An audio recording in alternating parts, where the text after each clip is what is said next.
공동체 이야기 유튜브를 일주일에 2편씩 올리며 왜 제가 오프닝 멘트로 여러분의 공동체 안녕하시지요?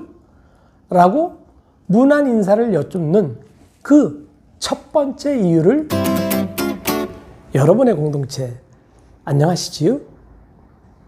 활력 넘치는 공동체로 행복한 세상을 꿈꾸는 공동체 박사 남영찬입니다. 오늘도 공동체 활력을 기원하는 힘찬 구호로 시작해 보겠습니다. 으라차차 아싸! 지난 20편 특집에서는 언컨택트 시대 뿌리 공동체에서 답을 찾다 완이라는 제목으로 뿌리 공동체의 중요성에 대해 기본적인 부분을 살펴보았습니다. 언컨택트 시대 사회적 권고사항인 거리두기로 우리의 뿌리 공동체가 코로나 바이러스 청정 지역이 되었다는 위기 속에 긍정적인 부분에 대해서도 여러분께 설명을 드렸습니다. 여러분의 공동체 안녕하시지요? 오늘 특집 2탄으로 구성되는 21편에서는 공동체 이야기 유튜브를 일주일에 2편씩 올리며 왜 제가 오프닝 멘트로 여러분의 공동체 안녕하시지요? 라고 문안 인사를 여쭙는 그 첫 번째 이유를 설명드리며 시작하겠습니다. 존경하는 시청자 여러분, 우리의 지방 소도시, 시, 군, 면 단위의 인구가 지속적으로 감소하고 있다는 사실 여러분도 잘 아시죠? 고령화 속도는 세계 최고로 빠르죠. 합계 출산율은 전 세계 최저 수준인 1 이하입니다. 그리고 생산력이 있는 사람들은 모두 대도시로 이동하기를 희망하고 있습니다. 이런 여건에서 우리의 농어촌 뿌리 공동체가 과연 존속할 수 있을까요? 여러분의 고향이 인구가 줄어 머지않은 장래에 소멸한다는데 어찌 제가 문안 인사를 여쭙지 않을 수 있겠습니까? 여러분의 공동체 안녕하시지요? 특히 여러분 마음속에 고이 숨겨져 있는 고향 공동체 안녕하신가요? 방송 보도에서 충격을 넘어 절망을 보다. 제가 시사 교양 다큐 애청자입니다. 2019년 8월에 방송되었던 EBS 다큐 당신의 고향이 사라집니다 라는 내용을 보며 어쩌면 내 고향도 잘못되었다가는 내가 살아있는 동안에도 사라질 수 있겠구나, 이런 참담한 생각을 갖게 되었습니다. 농촌만 사라지는 게 아니라 도심 일부도 사라질 수 있다는 내용에 가슴 섬뜩한 충격을 받았었지요. 2019년 한국고용정보원 자료를 보시면 자그마치 230개 자치구 중 무려 90여 곳이 인구 소멸 위험지역이라고 합니다. 이거 너무 심각한 거 아닌가요? 공동체 박사의 인구 대책 오지랖. 여기서 잠깐 시청자 여러분, 해외에 사는 우리의 피를 나눈 DNA를 공유하는 많은 사람들이 한국행을 원하고 있다는 사실 아시나요? 혹시 코피노, 라이따이안, 고려인, 그리고 애니깽 등 이와 유사한 단어를 들어보셨나요? 그분들의 잘못이 아닌 누군가의 잘못으로 해외에 거주하고 있는 저희 한민족 또는 후손들이 한국핵을 원한다면 저희는 적극적으로 받아들여야 한다고 봅니다. 이제 저희의 이민정책도 개방적으로 바뀌어서 인구가 소멸되는 지역을 최소화하고 이러한 적극적인 정책이 뒤따라야지만 가능하지 않을까요? 제가 1996년부터 무려 2년간 베트남의 주재원 신분으로 거주를 하면서 그때 많은 라이따이안과 그 후손들을 만났었습니다. 놀랍게도 그분들은 한국에 가기를 원하고 뿌리를 찾아서 그리고 본인들의 성공을 위해서 한국행을 간절히 원하고 있었습니다. 저희가 정말 성숙한 사회라면 인구 소멸로 우리가 어려움에 처해 있을 때 그분들에게 도움의 손길을 뻗쳐도 저는 된다고 생각합니다. 내가 벌인 잘못이 아니라고 애써 외면한다면 해외에서 고생하는 그분들에 대한 책임의식? 그럼 과연 누가 져야 될까요? 저는 한국에서 태어나 한국을 지켜왔던 저희가 원초적인 책임의식을 가져야 된다고 생각합니다.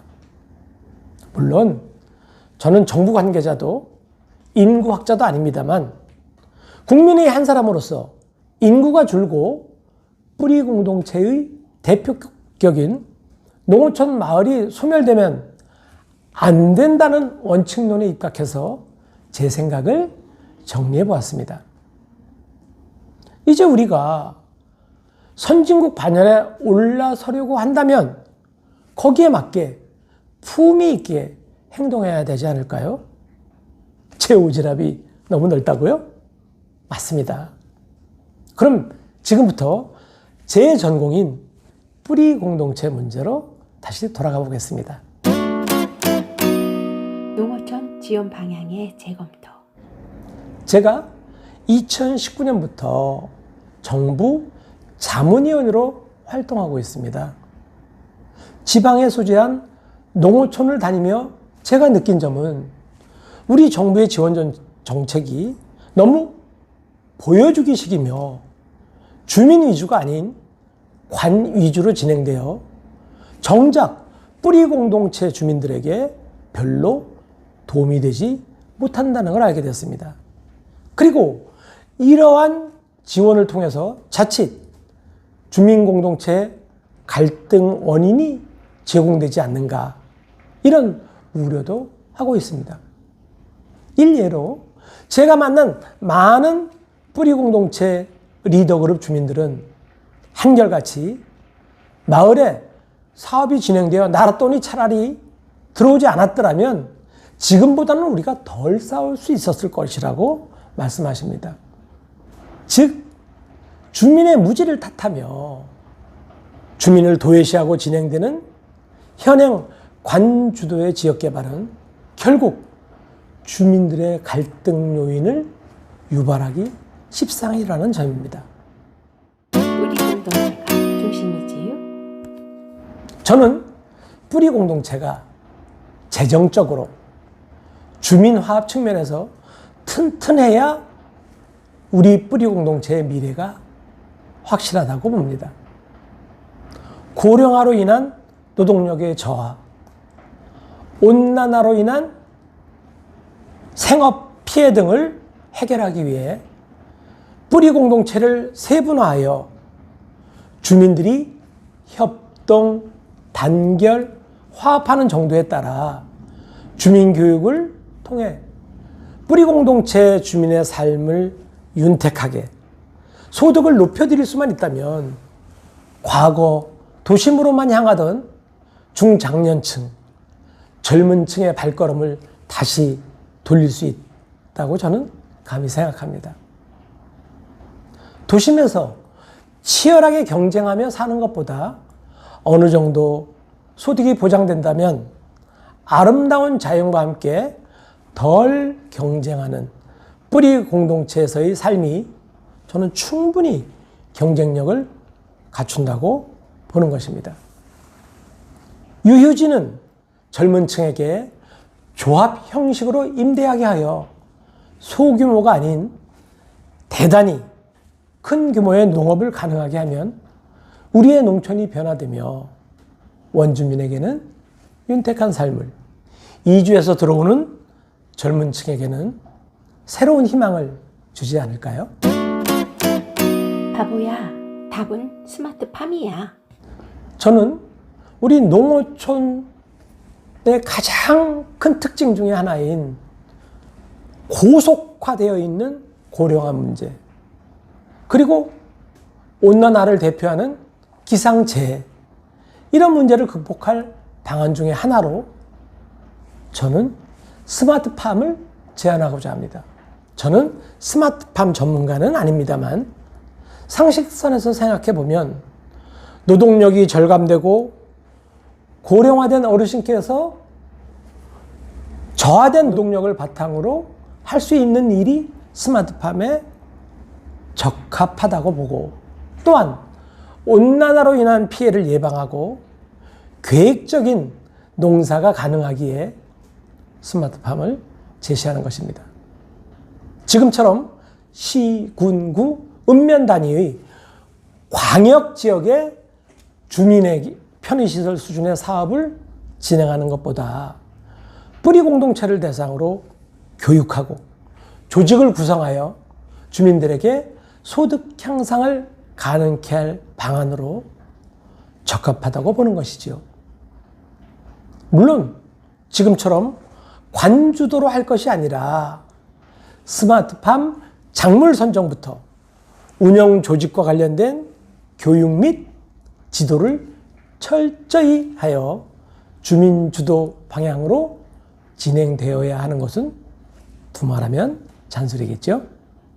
오늘은 뿌리 공동체 활성화의 한 가지 대안을 저는 스마트팜이라고 제시하였고요. 그러한 스마트팜을 통해 마을 소멸을 예방하는 등 지속 가능한 공동체의 방향성에 대해 말씀을 드렸습니다. 오늘도 남영찬 TV를 통해 살펴본 공동체의 지혜가 여러분께 소중한 양식이 될 것이라고 확신합니다.